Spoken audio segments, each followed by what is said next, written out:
I am Amanda, 35 years old, and mother to the sweetest 10-year-old twins, Jack and Emma.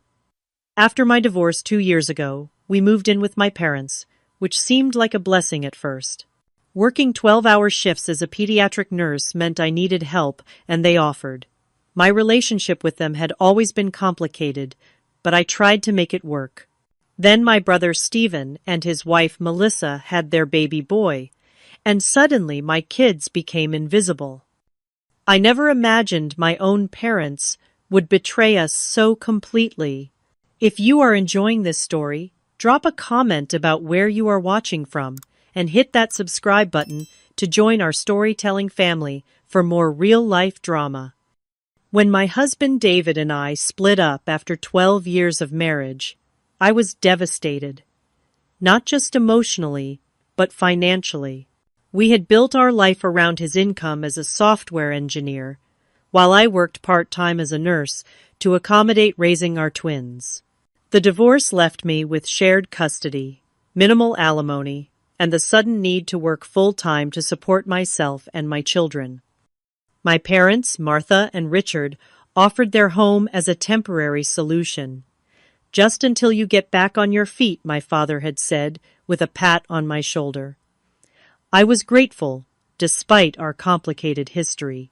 Growing up, I had always been the responsible one, the one who followed rules and met expectations, while my younger brother Stephen was the golden child who could do no wrong. I spent 8 years putting myself through nursing school specializing in pediatrics because I loved working with children. My path was not flashy but steady. Stephen, on the other hand, dropped out of college, started a tech business that my parents funded, and was now making 6 figures at 32. The pattern of favoritism was so deeply ingrained that I hardly noticed it anymore. Jack and Emma were wonderful kids, each with their own distinct personality. Jack was the creative one, always drawing or building something with a sensitivity that sometimes made life challenging for him. Emma was my little athlete, an advocate, outspoken and confident, the first to stand up when she saw something unfair. They were both doing well in school despite the upheaval of the divorce and move.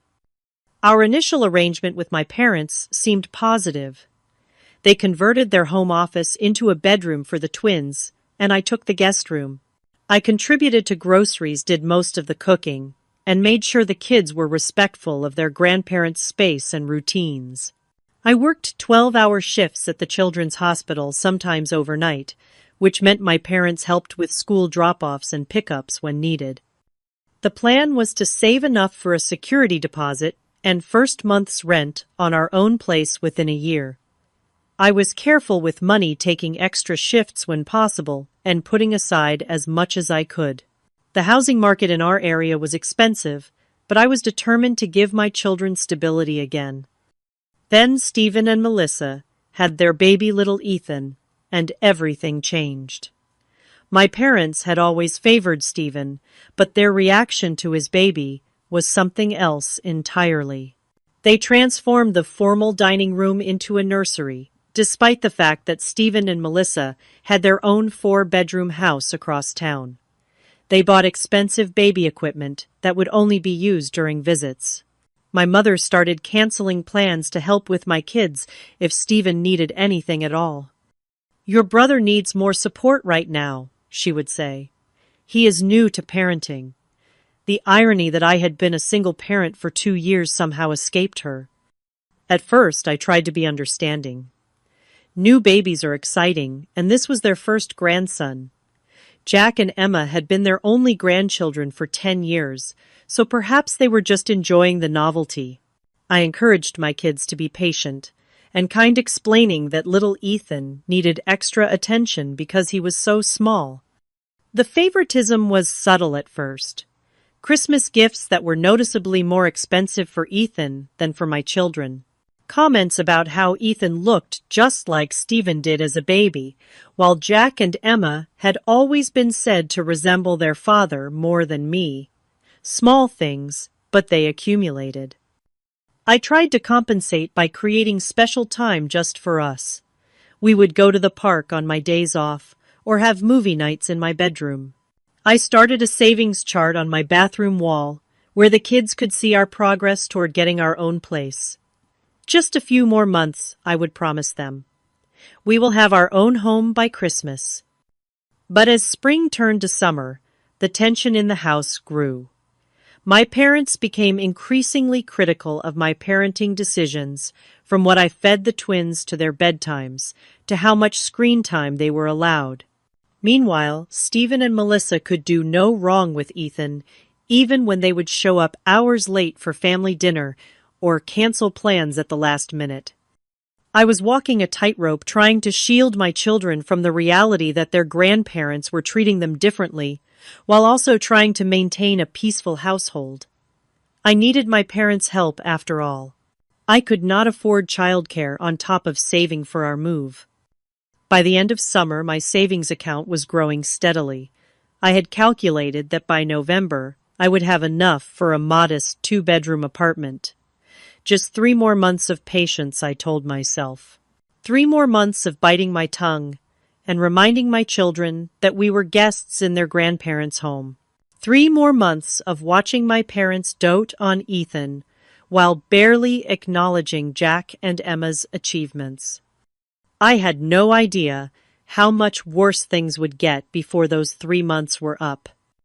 The situation escalated dramatically in September when Stephen called a family meeting. He and Melissa sat at my parents' kitchen table with baby Ethan, dressed in an outfit that probably cost more than my entire weekly grocery budget. "We have got some exciting news," Stephen announced, looking at our parents rather than at me. "We are finally doing that major renovation on our house, the one we have been talking about for ages." My mother clasped her hands together. "That is wonderful, sweetie." "The thing is," Melissa continued, bouncing Ethan on her knee, "we will need somewhere to stay during the construction. It should only be about 6 to 8 weeks. Before I could even process what was happening, my father was nodding enthusiastically. "You will stay here, of course. We have plenty of room." I cleared my throat. "Actually, we are a bit tight on space already with the 5 of us." I gestured to myself, the twins, and my parents. My mother shot me a look. "Family helps family, Amanda. It is only temporary." And just like that, the decision was made. No one asked how I felt about it. No one considered what this would mean for Jack and Emma. No one acknowledged that I had been told the same thing about our temporary stay, which was now approaching the 2-year mark. Stephen and Melissa moved in the following weekend. My father helped them set up a portable crib in their room for Ethan, though he had never once offered to help assemble the twins' beds when we moved in. My mother cleared out an entire closet for Melissa's clothes, while my things had remained in suitcases for months before I eventually bought a small dresser for myself. The changes were immediate and jarring. Suddenly, Jack and Emma were told to keep their voices down throughout the day because Ethan is napping. Their toys, which had been limited to their bedroom and a small corner of the living room, were now considered clutter and repeatedly put away in boxes.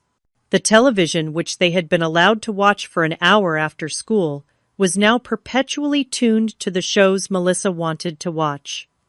When I came home from a long shift one evening, I found Emma sitting on the back porch alone and upset. "What is wrong, honey?" I asked, sitting beside her. "Grandma said I was being too loud with my jump rope in the backyard," she sniffled. But Ethan was not even sleeping. He was in the living room with Aunt Melissa. She just did not want to hear me counting my jumps. That same week, Jack came home from school, excited about an art project he had been working on. He had been selected to represent his class in a district-wide exhibition. When he tried to show my mother, she waved him away. "Not now, Jack. I am helping Melissa pick out new curtains for their house." I watched my son's face fall, and something inside me hardened. That night, after the kids were asleep, I tried to have a conversation with my parents.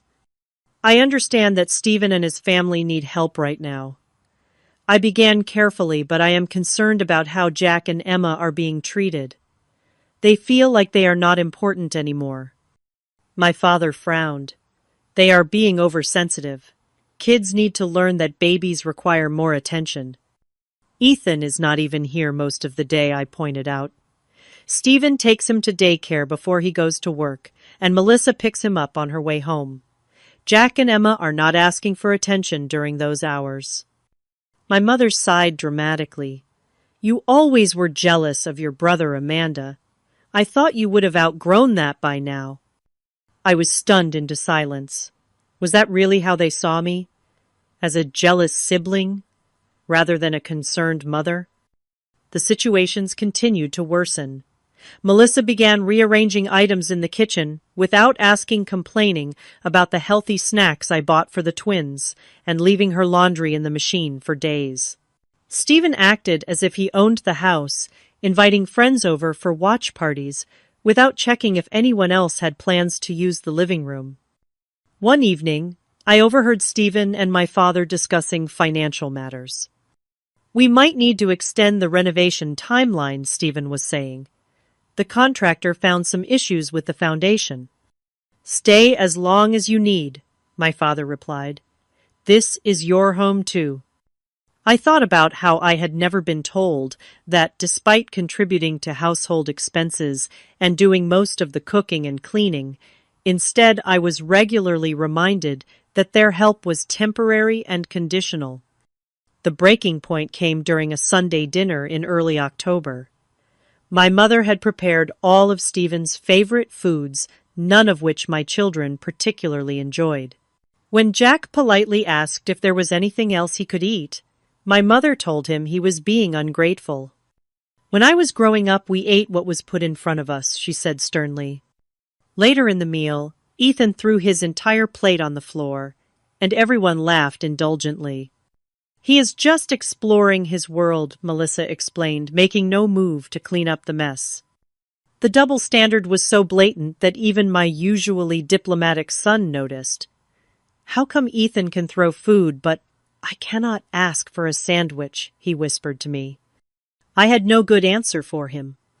That week, I found that someone had removed Jack and Emma's artwork from the refrigerator to make room for a printout of Ethan's daycare schedule and several photos of him. When I asked about it, Melissa said she needed the information front and center and did not think anyone would mind if she rearranged a few things. The twins stopped wanting to spend time in the common areas of the house. They retreated to their small shared bedroom, where they at least had some control over their environment. I started taking them to the public library after school when I was not working, just to give them space where they were not constantly shushed or criticized. A coworker noticed my stress during a particularly difficult shift. Everything okay at home? Amanda Nancy asked, as we charted together. I found myself pouring out the whole situation. Nancy listened sympathetically before saying something that stuck with me. It sounds like your parents have created a household where your brother's family is treated as guests of honor, while you and your children are treated as inconvenient roommates, she observed. That is not a healthy environment for any of you.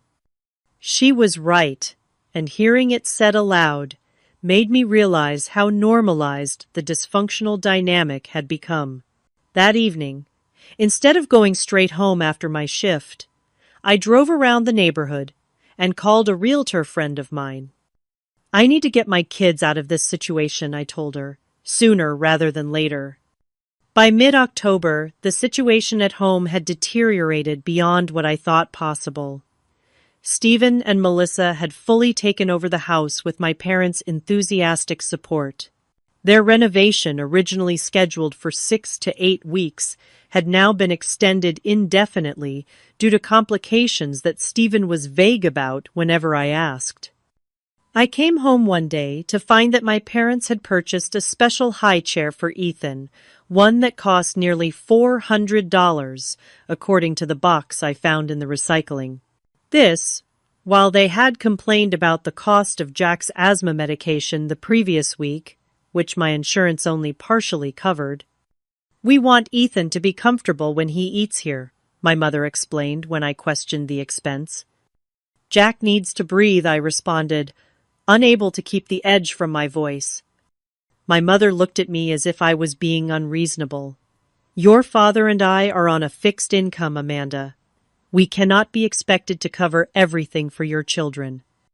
The fact that I paid for all of my children's expenses plus contributed to the household bills apparently did not register with her. Neither did the fact that Stephen and Melissa, both high earners, contributed nothing toward household expenses during their stay. The next incident occurred when Emma was practicing her clarinet for band class. She had been playing for less than 15 minutes when Melissa stormed in. "Can you not do that right now? Ethan is trying to nap, and I have an important call in 10 minutes. Emma apologized and put her instrument away, but later told me tearfully that she had been practicing at the exact time her band teacher had scheduled for their virtual practice session. She had now missed it and would be unprepared for her upcoming evaluation. I tried to speak with Melissa about it, suggesting that we could work out a schedule that accommodated everyone's needs. "My work calls and Ethan's sleep schedule have to take priority," she responded dismissively. "Emma can practice her little hobby any time."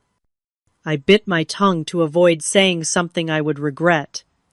Emma's little hobby was something she was passionate about, and her band teacher had noted she had real talent. But in this household, anything my children did was considered less important than the most trivial needs of Stephen's family. Jack was struggling too. His teacher emailed me concerned about his withdrawal in class and declining grades. My sociable, enthusiastic son had become quiet and anxious. When I asked him about it, he admitted he was having trouble sleeping because he was worried about doing anything wrong at home. Grandma and Grandpa get mad at us for everything he explained, but they never get mad at Ethan, or Uncle Stephen, or Aunt Melissa. I took on extra shifts at the hospital, partly to earn more money for our escape, and partly to avoid the tension at home. My parents interpreted this as me shirking family responsibilities, while Stephen and Melissa seemed glad to have me out of the way. The situation came to a head during a family dinner in late October. My parents had invited several extended family members over, including my Aunt Susan, who had always been kind to me and my children. During the meal, my mother launched into an extended monologue about how gifted Ethan was, how at just 9 months he was clearly advanced for his age. "He is trying to stand already," she boasted. "Stephen was an early walker too. Some children just have that natural athletic ability." She then turned to Jack and added, "It is too bad you did not get that from your father's side. David was always athletic, was not he?" I saw Jack's face crumple before he carefully composed himself. The implication was clear: any positive traits my children possessed came from their father, or were, despite my influence, while Ethan's gifts were clearly inherited from the superior genetic line of my brother. Aunt Susan caught my eye across the table, her expression concerned. After dinner, she pulled me aside. "How long has it been like this?" she asked quietly. "It has always been this way to some degree," I admitted. "But it has gotten much worse since Stephen's family moved in." "This is not healthy for your children, Amanda," she said, echoing what Nancy from work had told me. "They deserve better than to be treated as second-class members of their own family." I nodded, tears threatening. "I am working on it," I assured her. "I have a plan." And I did. In the weeks since my conversation with Nancy, I had been meeting with my realtor friend during my lunch breaks. We had looked at several rental properties, and I had found a small 3-bedroom house just 10 minutes from the hospital and in the same school district as the twins currently attended. The rent was at the upper limit of what I could afford, but I had been approved based on my steady employment history and excellent credit score. I had signed the lease the previous week, but told no one, not even Jack and Emma. I did not want to get their hopes up until everything was finalized. The house would be available for move-in on November 1st, just a week away. I had been secretly ordering essential furniture to be delivered on that date and had set up utilities in my name. My aunt squeezed my hand. "Let me know if you need anything," she said. "I have been concerned about this situation for some time." Her support meant more than she knew. I had begun to question my own perceptions, wondering if I was being oversensitive or jealous as my parents suggested. Having outside confirmation that the situation was as bad as I thought it was, gave me the final push of confidence I needed. The next morning, I overheard Stephen and my father discussing more permanent arrangements. "The contractor says it could be another 3 months," Stephen was saying. "And honestly, with the baby, it might make more sense to just stay through the holidays." "You know you are always welcome," my father replied warmly. "This is your home." I wondered if either of them remembered that I had been told my stay was temporary, that I was expected to find my own place as quickly as possible. The double standard was so glaring, it would have been laughable if it was not breaking my children's hearts. That evening I took the twins out for ice cream after dinner, something we rarely did on weeknights. I wanted some time alone with them, away from the tense atmosphere of the house. "I need you both to know something important," I told them as they enjoyed their treats. "No matter what Grandma and Grandpa say or do, you two are amazing, valuable people. The way they are treating you is not because of anything you have done wrong." Emma, always perceptive, studied my face. "Are we going to move out soon?" I was surprised by her insight. "What makes you ask that?" "You have been working a lot more shifts," she said, "and you seem different lately, less sad and more determined." Out of the mouths of babes. My daughter had seen the change in me before I had fully acknowledged it myself. "Just keep being your wonderful selves for a little bit longer," I told them, not quite ready to reveal my plan. "Can you do that for me?" They both nodded, and I saw a flicker of hope in their eyes that had been missing for too long. When we returned home, Melissa was complaining loudly about the twins' backpacks being in the hallway, despite the fact that Ethan's stroller diaper bag and various toys were scattered throughout the common areas of the house. "Children need to learn to pick up after themselves," she lectured me as if she was the parenting expert and I was a novice. I smiled tightly and helped the kids move their belongings, reminding myself that we only had to endure this for a few more days. I had no idea that the situation was about to explode in a way that would force my hand even sooner than I had planned. The following Tuesday, I was scheduled for a 12-hour shift at the hospital. It was a particularly busy day in the pediatric ward, with 3 new admissions and a staff shortage that had me covering more patients than usual. I barely had time to check my phone during my short lunch break, but when I did, I saw several missed texts from both Jack and Emma. From Jack, "Mom, something weird is happening. Grandpa and Uncle Stephen are moving our stuff." From Emma, "Grandma says we have to move to the basement. This is not fair." From Jack, "Mom, please come home.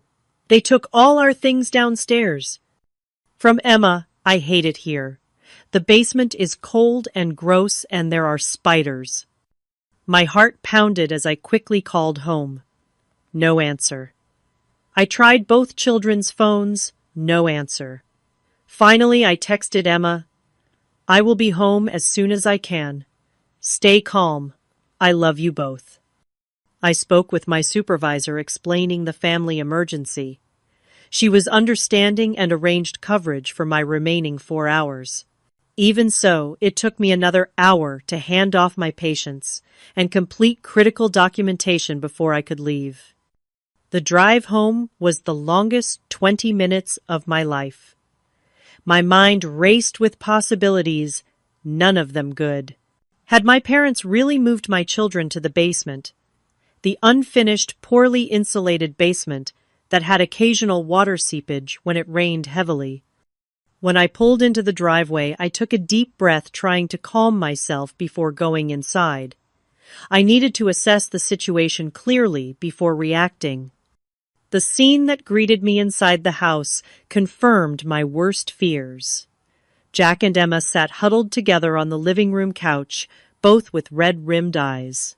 My mother was in the kitchen with Melissa, both drinking tea as if nothing unusual had happened. Stephen and my father were nowhere to be seen. "What is going on?" I asked, going straight to my children. Emma jumped up and threw her arms around me. "They moved all our stuff to the basement without asking. They said we do not deserve the good rooms upstairs." Jack nodded miserably. "Grandpa said Uncle Stephen's family needs more space because they are more important right now."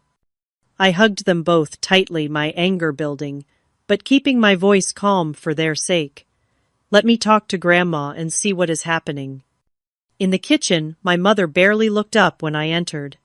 "You are home early," she observed. "Why are my children's belongings in the basement?" I asked directly. Melissa sipped her tea.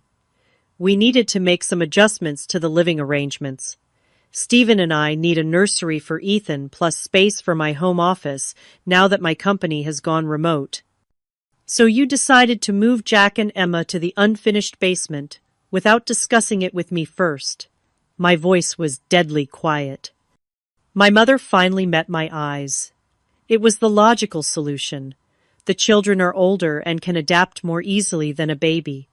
Besides, our other grandson deserves the best rooms. He is here all day while your children are at school. The casual cruelty of her statement took my breath away. My children deserve a safe, comfortable space just as much as Ethan does. "Do not be so dramatic, Amanda," my mother dismissed. "The basement is perfectly fine. We put their beds down there and everything." "The basement has mold in one corner, gets freezing cold at night, and the ceiling is unfinished," I pointed out. "Not to mention, there is only one small window that does not even open properly." "They will manage," my mother said with finality. "Family means making sacrifices." Apparently, in her mind, family only meant my children should sacrifice never Stephen's. At that moment, my father and brother came in through the back door. "Oh, good. You are home," my father said when he saw me. "We have made some changes that we need to discuss." "Yes, I can see that," I replied, fighting to keep my tone level. "You moved my children's belongings to the basement without my permission." Stephen shrugged. "We need the space upstairs. Ethan is getting more mobile and needs room to develop properly. Plus, Melissa needs a quiet space for her work calls. And my children need a safe, appropriate bedroom," I countered. "The basement is fine," my father said dismissively. "I put in some extra lights and laid down some old carpet scraps. They should be grateful they have a place to stay at all." I stared at him, truly seeing him for the first time. This man who had raised me, who I had spent years trying to please, had just revealed exactly how little he valued me and my children. "Jack has asthma," I reminded them. "The basement is damp and has visible mold. It could trigger a serious attack." "You are overreacting as usual," Stephen said with an eye roll. "Kids are resilient. Melissa and I grew up in much worse conditions. Did not we, honey?" Melissa nodded in agreement, though. I happened to know she had grown up in a 5-bedroom house in an affluent suburb. I looked around at the 4 adults who had made this decision. None of them showed a hint of remorse or understanding. To them, this was perfectly reasonable. The Golden Child's family deserved the best, while my children deserved whatever scraps were left over. I walked back to the living room where Jack and Emma waited anxiously. They looked up at me with such trust, such hope, that I would fix this situation. In that moment, something crystallized within me, a calm certainty about what needed to happen next. I smiled at them, a genuine smile despite the circumstances, and said 3 words that would change everything: pack your bags. They looked confused, but I just nodded encouragingly. Trust me, I said. Pack everything important to you. We will get the rest later. My father had followed me into the living room and overheard. Oh, for heaven's sake, Amanda, stop being so dramatic. No one is asking you to leave. I turned to him, still smiling. No, Dad. You just made it abundantly clear where my children and I stand in this family, and we deserve better. What are you talking about? My father sputtered, as Jack and Emma looked between us with wide eyes. Go on, kids, I said gently. Go pack your backpacks with your most important things. We will come back for the rest tomorrow. As they hurried upstairs, my mother entered the living room. What nonsense is this now? You cannot just leave because things did not go your way. Stephen and Melissa followed Ethan, perched on Stephen's hip. The gang was all here for the showdown, it seemed. This is not about things not going my way, I explained calmly. This is about basic respect and consideration, which has been sorely lacking in this household. We have given you a roof over your head for nearly 2 years, my father exclaimed. How dare you talk about lack of consideration? Yes, you have, I acknowledged. And I have been grateful. I have also contributed financially, done most of the cooking and cleaning, and made sure my children respected your rules and space. But today, you crossed a line. Melissa scoffed. It is just a bedroom rearrangement. You are being ridiculously oversensitive. I turned to her. Is that what you would call it if someone moved your child to an unsuitable space without consulting you first? She had no answer for that. The basement is perfectly adequate, my mother insisted. We raised you and Stephen without all these special accommodations kids seem to need nowadays. The basement has mold, I repeated. Jack has asthma. It is also cold, damp, and has inadequate emergency exits. It is not a legal bedroom by any housing code standard. My father waved his hand dismissively. Those codes are just government overreach. I almost laughed at the absurdity. Safety regulations were now government overreach when they inconvenienced him. But I suspected he would feel differently if he was the one being relegated to substandard accommodations. Where exactly do you think you are going to go? Stephen asked with a smirk. It is not like you have been saving much with your spending habits. And there it was, the fundamental misunderstanding they all shared. They saw me as financially dependent and irresponsible, despite all evidence to the contrary. They truly believed I had no options, no agency, no ability to stand on my own. That is where you are wrong, I said quietly. I have been saving since the day I moved in here. I have been working extra shifts and building my emergency fund. And 3 weeks ago I signed a lease on a house not far from here. The stunned silence was deeply satisfying. My mother recovered first. You were planning to leave without telling us, she asked, voice trembling with manufactured hurt. I was planning to give you proper notice next week, I clarified. The house is not available until November 1st. But today's events have accelerated my timeline.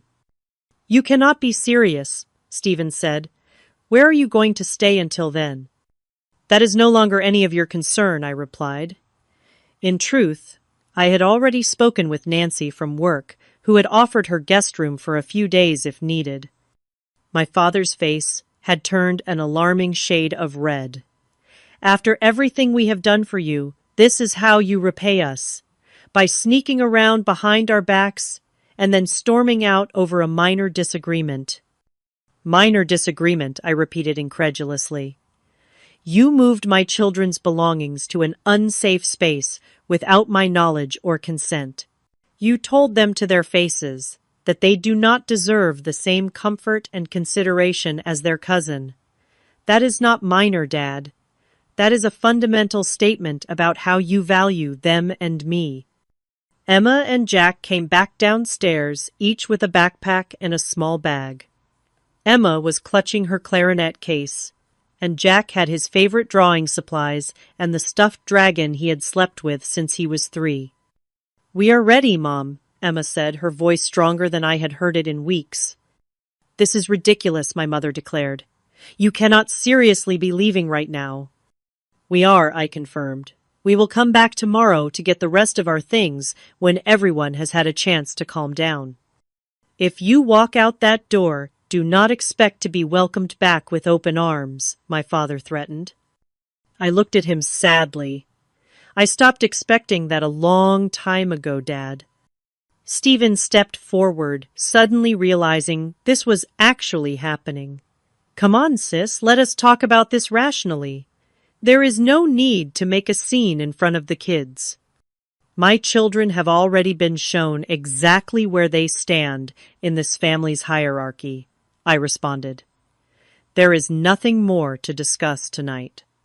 I helped Jack and Emma put their bags in the car, while my family watched from the porch, expressions ranging from anger to disbelief. They had been so certain of their power over me, so confident in my dependence, that they could not process the reality of my departure. As I started the car, my mother rushed over to my window. "Amanda, please. You are overreacting. Come back inside, and we will figure something out." "We will talk tomorrow," I said firmly, "when I come to get our things." "But where will you go?" she asked, genuine concern finally breaking through her indignation. "Somewhere where my children are valued," I answered simply and drove away. In the rearview mirror, I could see Jack and Emma looking back at the house that had been our home for nearly 2 years. Not with sadness, I realized, but with relief. "Are we really moving to our own house?" Jack asked cautiously. "Almost," I told him. "We have a house waiting for us, but we cannot move in until next week. Tonight we are going to stay with my friend Nancy from work." "Is it because of what Grandpa and Grandma did?" Emma asked. I chose my words carefully. "It is because we deserve to live somewhere where everyone is treated with respect and kindness. I have been planning for us to move out for a while now, but yes, what happened today made me realize we needed to leave sooner." "I did not like how they talked about us," Jack said quietly. "Like we were not important." My heart broke a little at his words. "You are both incredibly important," I assured them. "And anyone who cannot see that does not deserve to have you in their lives."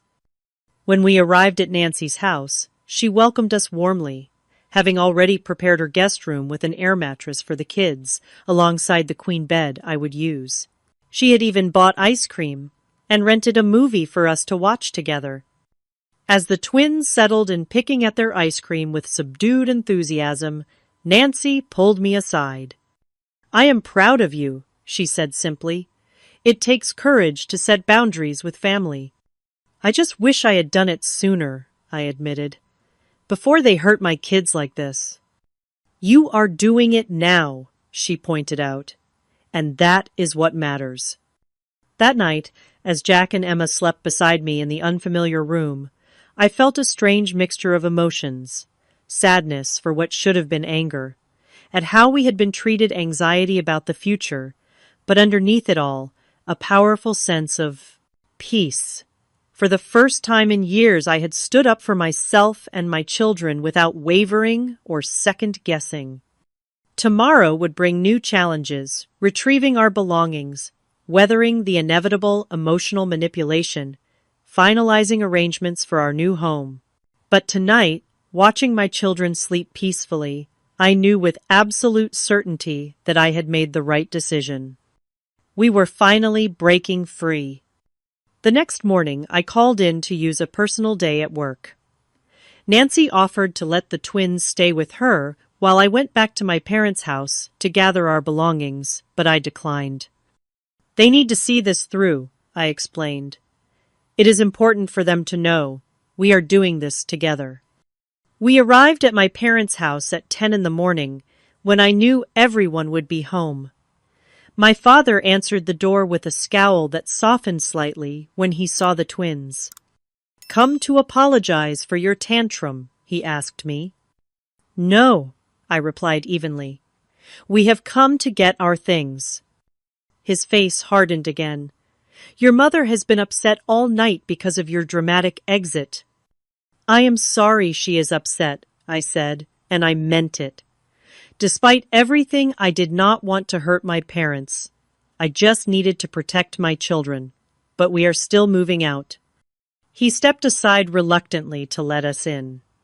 My mother was sitting in the living room, eyes red-rimmed from crying or lack of sleep. Stephen and Melissa were conspicuously absent. "Where are Stephen and Melissa?" I asked. "They took Ethan to the park," my mother replied. "They thought it would be less stressful if they were not here while you got your things." At least they had shown that much consideration. "Jack, Emma, go pack up your room," I instructed. "Remember what we talked about in the car. Just pack what you need and love. We can replace the rest." As they headed upstairs, my mother turned to me. "I cannot believe you are doing this to us." "I am not doing anything to you," I corrected her. "I am doing something for my children and myself." "We have given you everything," she insisted. "A place to stay when you had nowhere to go, help with the children, emotional support during your divorce." "And I have been grateful," I acknowledged. "But that does not mean my children should be treated as less valuable than Ethan." "We never said that," she protested. "You did not have to say it. Your actions made it perfectly clear." My father joined us, pacing the room. "This is about Stephen, is not it? You have always been jealous of him." I shook my head. "This is not about Stephen. This is about Jack and Emma being moved to an unsafe basement without my knowledge or consent. This is about you explicitly stating that Ethan deserves the better rooms simply because he is Stephen's son." "You are twisting our words," my mother accused. "Am I?" You said, and I quote, "Our other grandson deserves the best rooms." What exactly did you mean by that, if not that my children deserve less? She had no answer. I went upstairs to help the twins pack their belongings. Most of their clothes fit into 2 large suitcases I had brought. Jack carefully wrapped his favorite books and the science kit he had received for his birthday. Emma packed her sports equipment and the jewelry box her father had given her last Christmas. When we came back downstairs with the first load, my father was waiting by the door. "Where exactly are you going?" he demanded. "This mysterious house you claim to have rented?" "We are staying with a friend until our house is ready next week," I explained, though I did not owe him this information. "And how exactly do you plan to afford rent on your nurse's salary?" he asked skeptically. The condescension in his tone made something snap inside me. I put down the bags I was carrying and faced him directly. "Dad, I make $65,000 a year as a pediatric nurse. I have excellent credit, minimal debt, and I have been saving systematically for nearly 2 years. I am fully capable of providing for my family without your help." He looked genuinely surprised. It occurred to me that he had no idea what I earned or how I managed my finances. He had simply assumed I was struggling financially because that fit his narrative about me. "The rental market is extremely tight right now," my mother interjected. "How did you even find a place?" "I have been looking for months," I said. "I have friends and connections. Just because I did not tell you about my plans does not mean I did not have them." We made several trips to load everything into my car. My parents watched silently, the reality of our departure finally sinking in. When we had packed everything we wanted to take, I did one final walkthrough to make sure we had not forgotten anything important. In the kitchen, I found my mother making coffee, her movements mechanical. "We are heading out now," I told her. She turned to me, eyes welling with tears. "I do not understand why you are doing this. We are family." "Yes, we are," I agreed. "And that is why this hurts so much. Families should make each other feel valued and respected. Jack and Emma have not felt that here for a long time." "That is not true," she protested weakly. "Mom, yesterday you told them they did not deserve the same quality of accommodations as their cousin. How do you think that made them feel?" She looked away. "We did not mean it like that." "How else could you have meant it?" She had no answer. As we prepared to leave, my father made one last attempt. "This is a mistake, Amanda. You are letting your pride get in the way of what is best for your children." "No, Dad. For the first time in a long time, I am putting what is best for my children ahead of everything else, including your approval." Jack and Emma said stilted goodbyes to their grandparents. I could see they were conflicted, having been taught to respect and love these people who had hurt them so casually. As we drove away, Emma asked, "Will we ever see Grandma and Grandpa again?" "Yes," I assured her. "But things will be different. We will visit on our terms when we are treated with respect." The next few days at Nancy's house were peaceful. The twins seemed lighter, joking and playing in ways I had not seen in months. I took a day off to finalize details for our new home, meeting with the landlord to get the keys early so we could move in our belongings before the official lease start date. The house was small but perfect for us. 3 bedrooms, a tiny backyard, and a kitchen with lots of natural light. It was within our school district, so the twins would not have to change schools, and close enough to the hospital that my commute would actually be shorter than from my parents' house. On Friday, we moved in our belongings. Nancy and several other co-workers came to help, turning what could have been a stressful day into something that felt like a celebration. By evening, the beds were set up, the kitchen was functional, and the living room had enough furniture for us to sit comfortably. That night, after we had ordered pizza, and the twins had gone to bed in their own rooms for the first time in nearly 2 years, I sat alone in my new living room and finally let myself cry. Not from sadness, though there was some of that, but from relief and a bittersweet sense of accomplishment. My phone had been buzzing with messages from my parents all day, ranging from angry accusations to tearful pleas to come home. I had responded only once to let them know we were safe and settled, and that I would contact them when I was ready to talk further. The following Monday, my parents showed up unannounced at our new house. I had just returned from dropping the twins at school and was preparing to leave for my shift. "How did you find our address?" I asked, as I reluctantly invited them in. "Your Aunt Susan told us," my father admitted. "She thought we should try to reconcile." I made them coffee, watching as they surveyed our modest but comfortable new home. "It is smaller than I expected," my mother commented. "It is perfect for the 3 of us," I replied. "Amanda, we want you to come home," my father said, getting straight to the point. "This has gone on long enough." "This is our home now," I said firmly. "But the children need their grandparents," my mother insisted. "And their uncle and cousin." "What they need is to be treated with respect and love," I countered. "When you can provide that consistently, you are welcome to be part of their lives."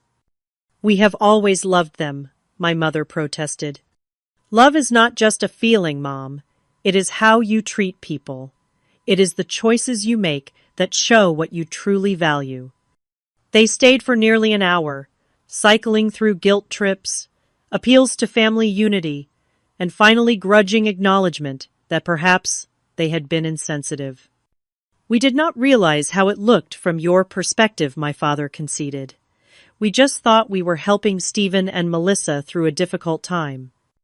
And I understand that, I said. But you help them at the expense of my children's well-being and safety. That is something I cannot overlook. When they left, we had reached a tentative understanding they would respect our new living situation and we would visit for Sunday dinner in 2 weeks. It was a small step, but it was something. Over the next several weeks, news of our departure spread through the extended family. Most were supportive, having witnessed the favoritism firsthand at various family gatherings. Aunt Susan, in particular, became a regular visitor, bringing homemade cookies and genuine interest in the twins' lives. At work, I received an unexpected opportunity, a promotion to charge nurse on the pediatric floor, with a significant salary increase.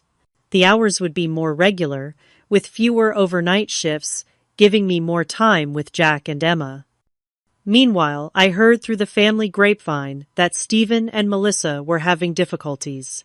Without me there to help with household chores and childcare, in a pinch they were finding it challenging to manage their own responsibilities. My mother, now in her 60s, was tired from trying to keep up with an active baby, while also maintaining the house without my assistance.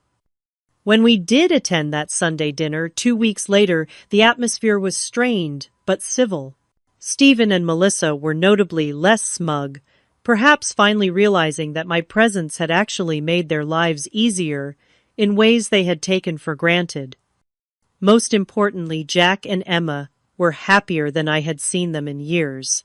Jack's teacher reported that his focus and participation had improved dramatically, and Emma was thriving in her clarinet lessons, practicing daily in her own room without fear of being shushed or criticized. One evening, as I tucked Emma into bed, she said something that confirmed I had made the right decision. "I like our house, Mom," she said sleepily. "I feel like I can breathe here." Out of all the validation I could have received, my daughter's simple statement meant the most. We had created a home where my children could breathe freely, both literally and figuratively, and that was worth everything we had gone through to get here. 6 months after our abrupt departure from my parents' home, our lives had transformed in ways I could scarcely have imagined. Our small rental house had become a true home, filled with laughter, artwork on the refrigerator, and the comfortable chaos of family life. Jack and Emma had blossomed, their confidence returning, as they settled into an environment where they were valued and respected. My promotion to charge nurse had come with not only a better schedule and increased salary, but also new responsibilities that challenged and fulfilled me professionally. For the first time in my adult life, I felt like I was thriving rather than just surviving. Our relationship with my parents had evolved into something cautiously cordial. The Sunday dinners had become a monthly tradition with clear boundaries established and mostly respected. My mother had slowly begun to acknowledge the favoritism that had pervaded our family dynamics, though my father still struggled to see his role in what had happened. "I have been thinking a lot about last fall," my mother said during one of her visits to our home. She had started coming by occasionally on her own, without my father. I did not realize how much we were hurting Jack and Emma. "What made you see it?" I asked, genuinely curious about her evolution. She sighed, looking older than her years. "After you left, nothing was the same. Stephen and Melissa stayed for another month, but without you there, I was overwhelmed trying to maintain the house and help with Ethan. I started to realize how much you had been doing, how much I had taken you for granted. It was the closest thing to an apology I had received, and I accepted it as such." And then she continued, "Stephen and Melissa started arguing all the time, about childcare, about the renovation that never seemed to end, about money. They moved back to their house before Christmas, even though the work was not finished. I was not surprised. Stephen and Melissa had always presented a united front in public, but I had glimpsed cracks in their relationship. Without the buffer of my parents' constant approval, and my practical support, those cracks had apparently widened. "How are they doing now?" I asked, more out of politeness than genuine concern. "They are in couples counseling," my mother admitted. "Your father thinks it is nonsense, but I think it might help them. Melissa went back to work full-time, and they are struggling with the childcare arrangements." I nodded, feeling a twinge of sympathy despite everything. Parenting was challenging under the best circumstances, and their relationship had never seemed built on the strongest foundation. The most significant change, however, was in my children. Jack's anxiety had all but disappeared, and his natural creativity had reemerged. He had joined an after-school art program and was thriving under the mentorship of a patient teacher who recognized his talent. Emma had made the advanced band at school and was talking about trying out for the soccer team in the spring. One evening, as we sat together working on a puzzle, Jack had selected a quiet family ritual we had established in our new home. Emma broached the subject of her grandparents. "Mom, why do you think Grandma and Grandpa treated us differently than Ethan?" she asked carefully, fitting a piece into place. I considered my response carefully. I think people sometimes have fixed ideas about others that make it hard for them to see clearly. Grandma and Grandpa always saw Uncle Stephen as special and deserving of extra attention. When he had Ethan, they transferred those feelings to him. "But we are their grandchildren too," Jack pointed out. "Yes, you are," I agreed. "And they do love you. They just did not know how to show it equally or fairly." "Is that why we left?" Emma asked. "Because they were not fair." "We left because everyone deserves to be treated with respect and kindness," I explained. When that was not happening, we needed to create our own space where we could all thrive. Jack nodded thoughtfully. "I like it better here anyway. At Grandma and Grandpa's house, I always felt like I was in the way." "You are never in the way here," I assured him. "This is your home, and you belong here exactly as you are." The conversation shifted to other topics, but I was struck by how maturely they were processing what had happened. Children were remarkably resilient when given safety, consistency, and honest communication. In April, an unexpected opportunity arose. A small 3-bedroom house in our neighborhood went up for sale, priced just within my reach thanks to my promotion and careful saving. After consulting with a mortgage broker and reviewing my finances, I made an offer. To my surprise and delight, it was accepted. Becoming a homeowner had been a distant dream, when we left my parents' house, something I hoped for in the nebulous future. Now, less than a year later, it was becoming reality. The house needed some cosmetic updates, but was structurally sound and in a great location. Most importantly, it would be ours. When I shared the news with the twins, their excitement was contagious. They immediately began planning how they would decorate their rooms, what color we should paint the front door, where we would plant a garden in the small backyard. "Can we get a dog once we move in?" Jack asked hopefully. "We will see," I replied, not ready to commit, but warming to the idea. A dog would complete our little family in many ways.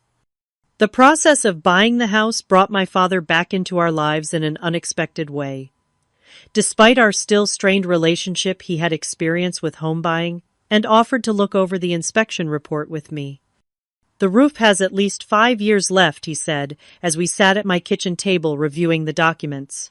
"But you will want to budget for replacing the water heater sooner rather than later."